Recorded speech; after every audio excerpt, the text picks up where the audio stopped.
Many problems that human beings are suffering is simply because we have lost that awareness as to how to be in sync with the many forces. If you become in rhythm with life, you will also wake up somewhere after 3 a.m. At that time, if you sit up and do whatever process you have been initiated for, it will bear maximum fruit. In the way the planet is spinning and what is happening, something very fundamental changes somewhere between 3:20 to 3:40. This is called Brahma Muhurta.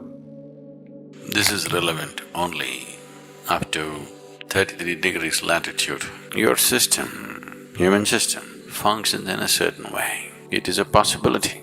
There has been an awareness about making use of this possibility. Your life is a product of many things that we call as the universe, many things that we call as existence. So we are a consequence of a certain phenomenal happening that we call as cosmos. We are not an individual existence. So when you get in sync, certain things will happen. There's a cicadas in where we are in Tennessee, the US ashram, they wake up once in 17 years. Can you beat it?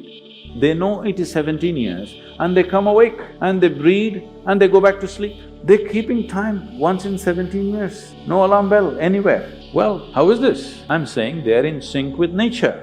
We have lost sync within nature and we think that is our nature. No, all the many ailments, many problems that human beings are suffering is simply because we have lost that awareness as to how to be in sync with the many forces which are making us who we are. So yoga is to bring that sync so that you are in rhythm with life. If you become in rhythm with life, you will also wake up somewhere just after 3 a.m. If you're conscious, suddenly a certain spark of aliveness will happen within you. Even if you're in deep sleep, you will come awake.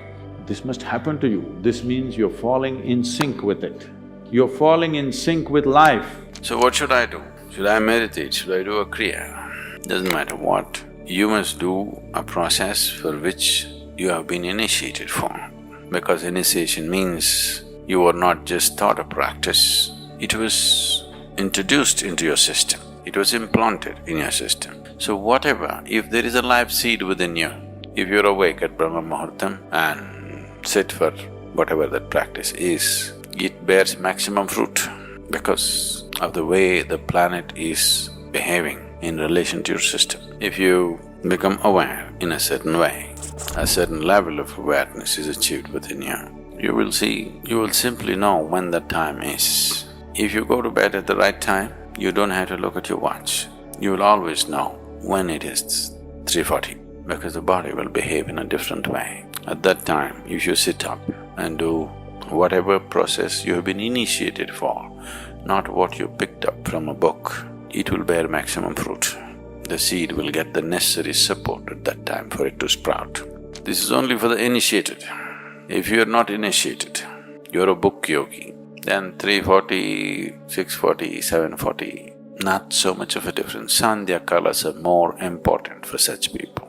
Sandhya means 20 minutes before sunrise, 20 minutes after sunrise, or 20 minutes before sunset and 20 minutes after sunset. The same goes for noon and midnight, but they're of a different nature. So these two twilights are better for the uninitiated. 3:40 is good for those who've been powerfully initiated.